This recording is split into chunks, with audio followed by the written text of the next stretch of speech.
தம்பி helicopter pilot ஓட்டி பார்த்துருப்பேன், என் தலையை ஓட்டி பார்த்தது இல்லையே. அதுக்கு முன்னாடி I'm Nithi from legend smart. நம்மளோட 56 நாள் 56 பெரிய லீடர்ஸ் பெரிய ஸ்டோரி அப்படிங்கிற சேனலில் இன்னைக்கு டே 4. இந்த மாதிரி ஸ்டோரியில் மிஸ் பண்ணாங்கன்னா நம்மளை ஃபாலோ பண்ணிட்டு சப்ஸ்கிரைப் பண்ணிக்கோங்க. அதுக்கப்புறம் பார்க்க முடியாது சொல்லிட்டு ரயில்வே ஸ்டேஷனில் கம்மல் டிக்கெட் செக் பண்ணிட்டு இருந்த ஒரு பையன் இன்ன வரைக்கும் இந்தியாவுக்காக இறங்கி அடித்த ஒரு ஷாட்டு எல்லாரும் மனசே பார்த்துட்டு நம்ப முடியுமா? நம்ப மாட்டீங்க, சொல்கிறேன் ஒரு கேட்டுக்க. இந்தியா மேப்பில் கண்ணு கூட தெரியாது ஒரு புள்ளி மாதிரி இருக்கிற இடம் தான் ராஞ்சி. கிரிக்கெட்லாம் எவனுமே இன்ட்ரெஸ்ட் காமிக்கல அந்த ஊரில். அங்கே ஒரு சாதாரண குடும்பத்தில் ஊரே சாதாரண ஊர் தான். சாதாரண ஊரில் கிரிக்கெட்டில் இன்ட்ரெஸ்ட் இருந்த அந்த பையனுக்கு சரி வீட்டிலே தோத்துன்ட்டு தண்டை மாறக்கூடாது அப்படின்னு நினச்சிருக்காப்புல. அதுக்காக ஒரு ரயில்வே ஸ்டேஷனில் ஒரு சாதாரண வேலைக்கு போயிட்டு இருந்திருக்காப்புல. காலைலானா ரயில்வே ஸ்டேஷனில் வேலைக்கு போயிட்டு சாயந்தரம் கிரவுண்டுக்கு போயிட்டு இருக்காப்புல. அதை பார்த்துட்டு நம்ம ஊர் நாட்டம் என்ன சொல்கிறாங்க, இதெல்லாம் எங்கே உருப்பட போகுது அப்படிங்கிறாங்க. ஆனால் தலையை எல்லாத்தையும் பொறுத்துக்கிட்டான். பொருங்கடா பொருங்க அப்படின்னு பொறுத்துக்கிட்டான். பூராத்தையும் வாயினால சொல்லடா, பூராத்தையும் செயலில் இறக்கினேன். வந்தா வாங்கிக்கோன்னு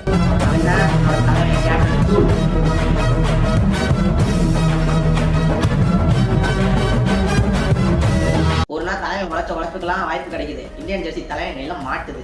மாட்டினே தலைவனுக்கு ஃபர்ஸ்ட் கிடைச்சிருக்க வேண்டியது என்னது, ரன்னு கிடைச்சிருக்கணும் இந்தியன் ஜெர்சி மாட்டினே. ஆனால் தலைவனுக்கு ஃபர்ஸ்ட் கிடைச்சது விமர்சனம் தான் கிடைச்சிச்சு.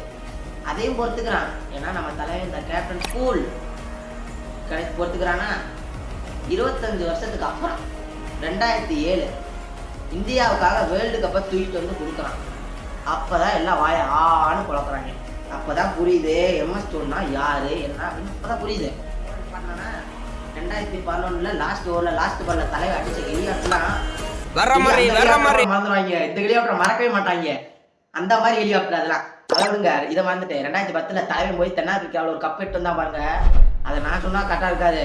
ஸ்டேடியத்துல இருந்து எங்க அண்ணன் இறக்குறேன் வானே தோனி நான் இன்னைக்கு பாத்துட்டு இருக்கேன். இவனுங்க எல்லாம் லோக்கல் கிரிக்கெட் ஆனவங்க 2010ல சவுத் ஆப்பிரிக்கா போனா என் தலைவன் என்ன பிச்சுன்னு தெரியாது ஏதும் தெரியாது. மும்பையும் திணறான், ஆர்சிபியும் திணறான். ஃபர்ஸ்ட் மேட்ச் யாரு தெரியுமா? New Zealand team central district full டீமை கூப்பிட்டு வரான். புரியுதுங்களா?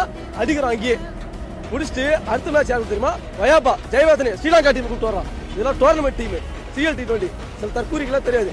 அதையும் அடிக்கிறான். 3வது மேட்ச் விக்டோரியா கூட ஃபுல் ஆஸ்திரேலியன் கோடு ஆரியன் பிரிச்சு கேப்டன். ரொம்ப கஷ்டம் டிராப் பண்ணோம். சூப்பர் ஓவரில் போய் தோத்தோம். 4வது மேட்ச் யார் தெரியுமா? 4வது match warriors south Africa team அவனையும் அடிச்சோம். ஓகேங்களா? ஆனா வாரியர்ஸ் என்ன பண்ண தெரியுமா?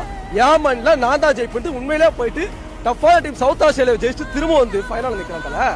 விடுவோமா? நானு ஒரே ஒரு 132 ரன் வச்சு மண்ணக்க வச்சேன். சவுத் ஆப்பிரிக்காவிலே போய் என் தலைவன் கப்பை தூக்கிட்டு வந்தான். உள்ளூர் கப்பு இல்ல வெளியூர் கப்பு பார்த்தா அன்னைக்கு எழுத ஆரம்பிச்சான் சவுத் ஆப்பிரிக்காக்காரன் ஆஸ்திரேலியாக்காரன். டேய் இவன் பெரிய ஆள் போனதுடா, டேய் இவன் பெரிய ஆளா வருவான்டா.